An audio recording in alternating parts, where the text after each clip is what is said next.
Hello students, आज के इस वीडियो में हम त्रिकोणमितीय फलनों के योग व अंतर तथा त्रिकोणमितीय फलनों के गुणनफल से संबंधित सूत्र देखेंगे। तो यहाँ पे हम त्रिकोणमितीय फलनों के योग व अंतर को त्रिकोणमितीय फलनों के गुणनफल के रूप में चेंज करेंगे और त्रिकोणमितीय फलनों के गुणनफल को उनके योग व अंतर के रूप में चेंज करेंगे। तो यहाँ पे ध्यान देने वाली बात यह है कि हम ये फलन को गुणनफल के रूप में चेंज करें या फिर गुणनफल को योग व अंतर के रूप में चेंज करें, दोनों ही केस में गुणनफल वाले फलन के साथ 2 का भी गुणा रहेगा। तथा साथ ही साथ ये भी ध्यान देने वाली बात है कि फलनों का योग व अंतर हमेशा एक जैसे फलन का ही लिया जाएगा। जैसे यहाँ पे साइन और साइन का ही योग लिया जा रहा है व अंतर लिया जा रहा है, और कॉस का ही योग और अंतर लिया जा रहा है।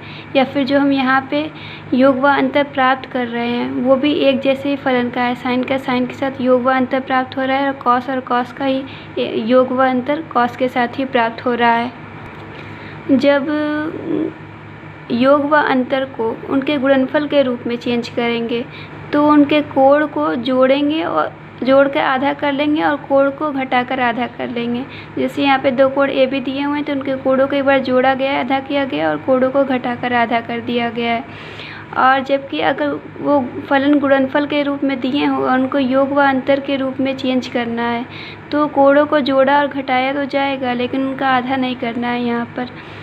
तो सबसे पहले हम योग व अंतर को गुणनफल के रूप में चेंज करने वाले फार्मूले को देखते हैं। तो इसमें एक जैसे फलन है, उनका योग दिया हुआ है। तो जब साइन का योग रहेगा तो वो साइन कॉस के गुणनफल के रूप में चेंज हो जाएगा, और साइन का अंतर रहेगा तो वो कॉस साइन के गुणनफल के रूप में चेंज हो जाएगा। यानी योग साइन का साइन कॉस में चेंज होगा और अंतर कॉस साइन में चेंज होगा। जबकि कॉस का योग कॉस के गुणनफल के रूप में चेंज होगा और कॉस का अंतर साइन के गुणनफल के रूप में चेंज होगा। जबकि हम नीचे वाले फार्मूले को देखें तो उसमें उल्टा होगा, ये इस तरह के फलन दिए होंगे और इस तरह के फलन प्राप्त करने होंगे। मतलब हमें साइन कॉस का गुणनफल दिया होगा तो हम उसे साइन के योग के रूप में प्राप्त कर लेंगे। जैसे यहाँ पे फार्मूला है तो साइन कॉस का गुणनफल दिया हुआ है, उसको हम साइन और साइन के योग के रूप में प्राप्त कर लिए हैं। तो वैसे सेकंड फार्मूला है कॉस साइन के गुणनफल के रूप में दिया है तो साइन के अंतर के रूप में प्राप्त करेंगे। तो दिया हुआ है कॉस साइन का गुणनफल, तो उसको हम प्राप्त कर लिए हैं साइन और साइन के अंतर के रूप में। थर्ड फार्मूला है कॉस का गुणनफल दिया हुआ है तो उसे कॉस के योग के रूप में प्राप्त किए हैं, मतलब प्राप्त करेंगे। जैसे यहाँ पे है कॉस का गुणनफल तो उसको कॉस और कॉस के योग के रूप में प्राप्त किए हैं। फोर्थ फार्मूले में हमें साइन का गुणनफल दिया होगा तो उसे हम कॉस के अंतर के रूप में प्राप्त कर लेंगे। जैसे फोर्थ फार्मूला है साइन का गुणनफल तो कॉस और कॉस के अंतर के रूप में प्राप्त कर लिए हैं। यहाँ चौथे फार्मूले में ध्यान देने वाली बात यह है कि यहाँ पे a माइनस बी की जगह b माइनस a/2 होगा, और इस वाले चौथे फार्मूले में इसमें पहले योग लिया जा रहा है फिर अंतर लिया जा रहा है, जबकि इसमें पहले अंतर लिया जाएगा फिर बाद में योग लिया जाएगा। एक्सरसाइज 3.3 का क्वेश्चन नंबर 11। तो इसमें हम देख रहे हैं कि क्वेश्चन कॉस और कॉस के अंतर के रूप में है, उसको इतना प्रूफ करना है। तो हम पहले लेफ़्ट हैंड साइड लिए हैं तो हम कॉस और कॉस के अंतर का फार्मूला देखेंगे। Cos a minus cos b का फार्मूला होता है 2 sine a plus b/2 into sine b minus a/2, ये फोर्थ फार्मूला है।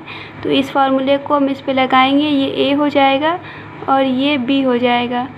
तो एक बार हम लिखेंगे 2 साइन, दोनों को योग लेंगे 3π/4 प्लस x और प्लस 3π/4 माइनस x/2 यानी a प्लस b/2, और दूसरे में साइन b माइनस a/2 लेना है यानी 3π/4 माइनस एक्स b, फिर माइनस a करेंगे तो ये हो जाएगा 3π/4, यहाँ पे माइनस लगाएंगे तो x भी माइनस में हो जाएगा माइनस x/2।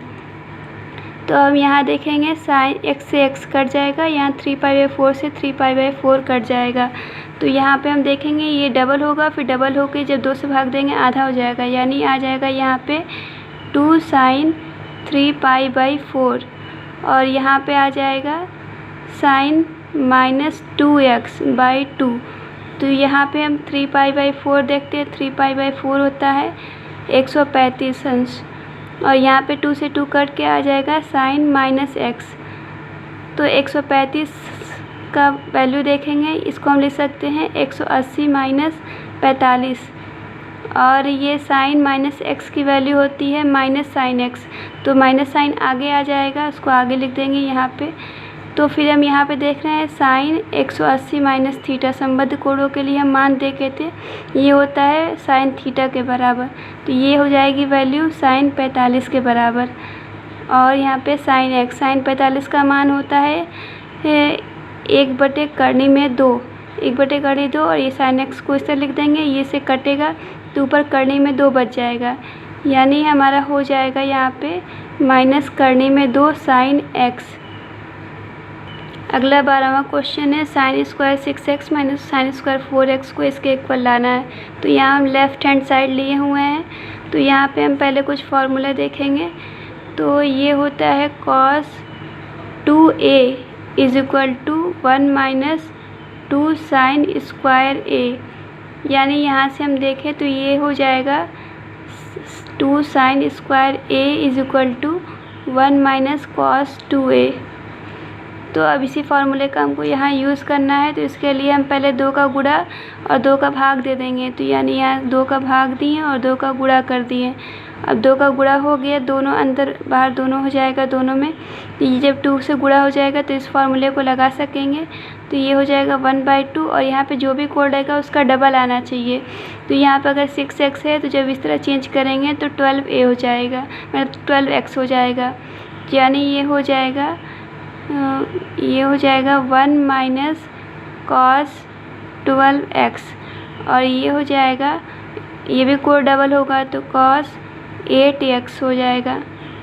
तो यहाँ पे जब हम ब्रैकेट खोल देंगे अंदर का तो ये हो जाएगा 1 माइनस cos 12x और -1 प्लस cos 8x। तो माइनस से -1, 1 से -1 कट जाएगा। तो यहाँ पे आ जाएगा 1/2 माइनस cos 12x और प्लस cos 8x, यानी हमें प्राप्त हो गया 1/2 cos 8x minus cos 12x। तो ये cos a minus cos b type का बन रहा है। इसका फार्मूला होता है 2 साइन a प्लस b/2 और अब into sine b minus a/2, ये 4th फार्मूला, इसी को लगाएंगे यहाँ पे। तो ये हो जाएगा, यहाँ पे 1/2 पहले से है ही, इंटू 2 आएगा, और फिर ये हो जाएगा साइन, एक बार दोनों को जोड़ के आधा करना है, यानी 8x प्लस 12x/2, और फिर दूसरी बार दोनों को घटा के आधा करना है। तो पहले b को लिखना है फिर a को लिखना है। तो इस तरह से ये हो जाएगा। तो अब यहाँ पे हम देख रहे हैं जब दोनों को, ये 2 से 2 कट जाएगा, ख़त्म यहाँ पे, और यहाँ पे जब जो दोनों को जोड़ेंगे 20 आएगा और आधा करेंगे 10x हो जाएगा। और यहाँ पे दोनों को जब घटाएंगे तो 4 आएगा और आधा करेंगे तो 2x आ जाएगा। और यही हमारा आंसर है जो हमको प्रूफ करना था।